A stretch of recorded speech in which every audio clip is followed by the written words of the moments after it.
தீராத கடனையும் தீர்க்கும் செவ்வாய் ஹோரைகளில் போடக்கூடிய இந்த வெற்றிலை தீபம் பற்றி தான் இன்றைக்கி நான் சொல்ல போகிறேன். இதற்கு தேவையானது ஒரு 6 வெற்றிலை. 6 வெற்றிலையும் நல்ல சுத்தமான நீரால் இந்த மாதிரி சுத்தம் பண்ணி எடுத்துக்கிட்டு அதோட 2 முனைகளிலையும் மஞ்சள் குங்குமம் வச்சு அதுக்கப்புறம் மலர்களால் நல்லா அலங்காரம் பண்ணிக்கோங்க. ஒரு நல்ல மயில் தொகை போல் இந்த மாதிரி விரித்து வச்சுக்கணும். இதில் மலர்களால் அலங்காரம் செய்து முடித்ததுக்கப்புறம் உங்கள் வீட்டிலையே இருக்கக்கூடிய இந்த மாதிரி மண் அகல் விளக்கு எடுத்து அதுலேயும் மஞ்சள் குங்குமம் விட்டு நல்லா இந்த மாதிரி அலங்காரம் பண்ணிக்கோங்க.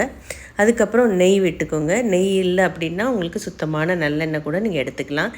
அதுக்கப்புறம் இந்த மாதிரி திரி போட்டுட்டு நம்ம வெற்றிலையிலேருந்து கிள்ளணும் இல்லையா அந்த காம்பையும் விளக்குக்கு நடுவில் இந்த மாதிரி போட்டுக்கோங்க. போட்டுட்டு சுவாமிக்கு நெய்வேத்தியமாக பழம் வெற்றிலை பாக்கும் வைக்கலாம். இல்லை உங்களால் ஏதாவது நெய்வேத்தியம் பண்ண முடியும் அப்படின்னா உங்களால் என்ன முடியுமோ அதை செஞ்சு சாமிக்கு படைக்கலாம். அதுக்கப்புறம் விநாயகர் ஸ்துதி முடிச்சுட்டு அந்த அகல் விளக்கை ஏற்றிடுங்க. முதல் மூல கடவுள் நம்மளுக்கு விநாயகர் தான்.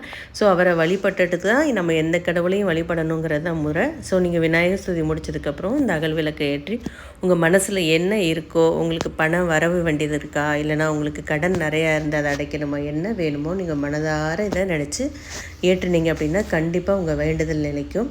அப்புறம் இந்த தீபத்தை ஏற்றக்கூடிய உகந்த நேரம் என்ன அப்படின்னு பார்த்தீங்கன்னா, அதிகாலை 6 to 7, மதியம் 1 to 2, இரவு 8 to 9. இந்த நேரங்களில் நீங்கள் தொடர்ந்து வழிபட்டிங்கன்னா உங்களோட வேண்டுதல் கண்டிப்பாக நிறைவேறும்.